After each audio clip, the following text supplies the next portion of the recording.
For the first time since the Cold War, a journalist has gone on trial in Russia for espionage. The Wall Street Journal's Evan Gershkovich appeared in court today, accused of working on behalf of the CIA.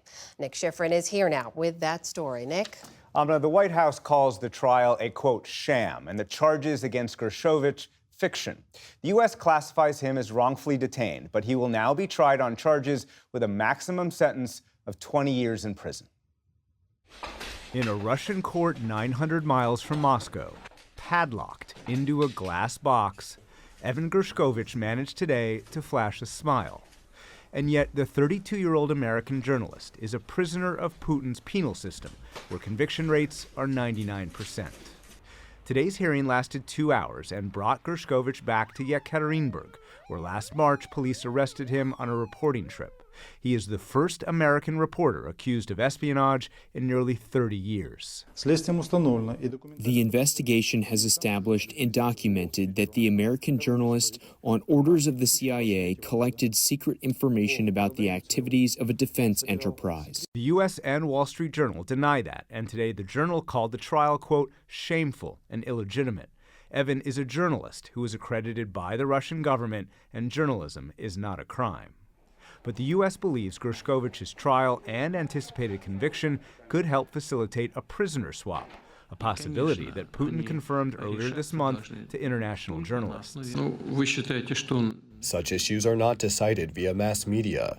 They prefer a discreet, calm, and professional approach and dialogue between special services.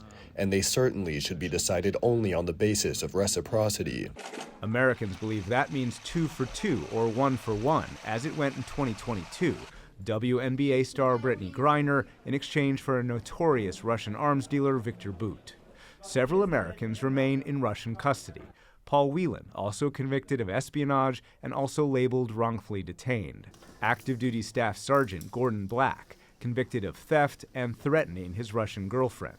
There are also dual nationals, Alsu Kurmasheva, a reporter for Radio Free Europe, Radio Liberty, accused of violating a foreign agent law, and Ksenia Karelina, accused of treason for donating $51 to Ukraine.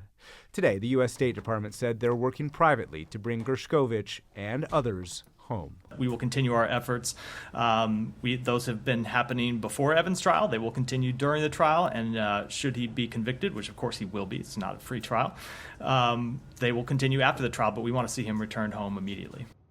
So what does today's trial say about Russia and the possibilities of a prisoner swap? For that, we turn to Angela Stent, who worked in the State Department during the Clinton administration and served as a top U.S. intelligence officer on Russia during the George W. Bush administration. She's now with the Brookings Institution and author of Putin's World, Russia Against the West and With the Rest. Angela Stent, thanks very much. Welcome back. To be here. To the NewsHour. U.S. officials and the Wall Street Journal both today called the trial a sham and illegitimate. Is that how you see it? Oh, yes. It's a travesty. It's not a trial. They already know what the verdict's going to be. They know what the sentence is going to be. And Evan Gershkovich is a fine, talented journalist. He was writing some excellent stuff on the wartime economy. He was accredited in Russia. And when he went to Yekaterinburg to go to this factory and see how they were replenishing their tanks, that's when they arrested him. So it really is a sham, as the government has said.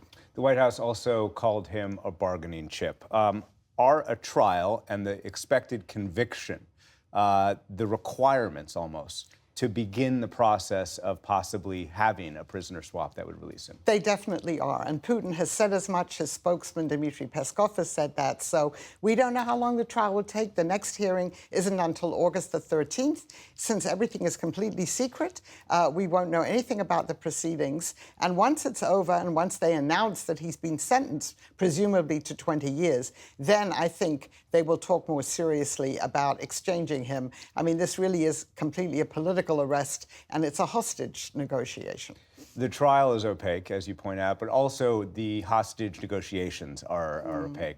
But we do have one name that has emerged from Russian officials to American officials, and that is Vadim Krasikov, believed to be a Russian intelligence officer, convicted in Germany of murdering a Chechen who had fought Russian soldiers.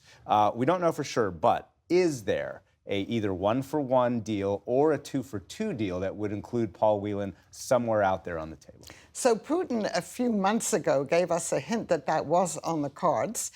But this was when Alexei Navalny was alive, and then he died. And then Putin said there would have been an exchange for Navalny and Evan Gershkovich for this FSB assassin, Vadim Krasikov. Now that Navalny's dead, the question is, what happens? The Germans really wanted Navalny. They would have to give up Krasikov because he's sitting in a jail in Berlin. But I do understand that there are negotiations going on, and hopefully Paul Whelan will be part of them now, too. That word reciprocity that we heard Putin use earlier, that is what U.S. officials believe is either a one-for-one or two-for-two. Is that how you see that Yes, word? that's how I see that. Unfortunately, I think the other two people who were mentioned in your story, they're not part of that negotiation at the moment. Dual nationals. Dual nationals. U.S. officials tell me that Russia treats the dual nationals differently. Oh, yes, and it wants to punish them for, going to the United States and getting American citizenship, too. In terms of other possible Russian intelligence officials, or anyone at least accused of espionage, as Whelan and Gershkovich mostly are, a senior State Department official recently told us about a full spectrum of hybrid activities and subversion campaigns across Europe, and highlighted some arrests that have recently been publicized. Czech authorities charged a man with terrorism for allegedly trying to set buses on fire on behalf of Russia.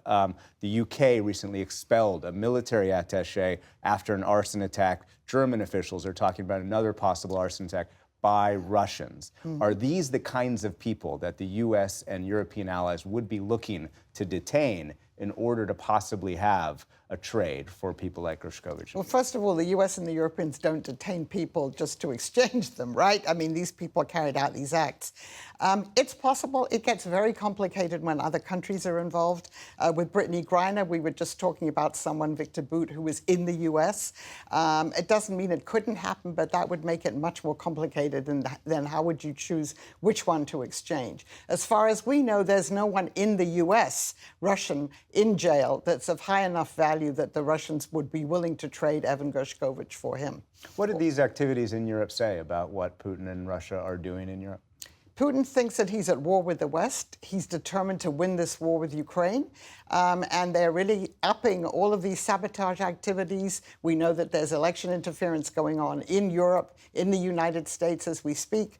They had a deep fake video of the State Department spokesman the other day saying things. So they're really, I think Putin is more confident than he was before, and he is determined to do anything he can to wreak havoc in Europe or the United States. We saw, obviously, the peak of Russian interference in the U.S. election in 2016. U.S. officials say the interference in 2020, 2022 was lower. What do you anticipate this year?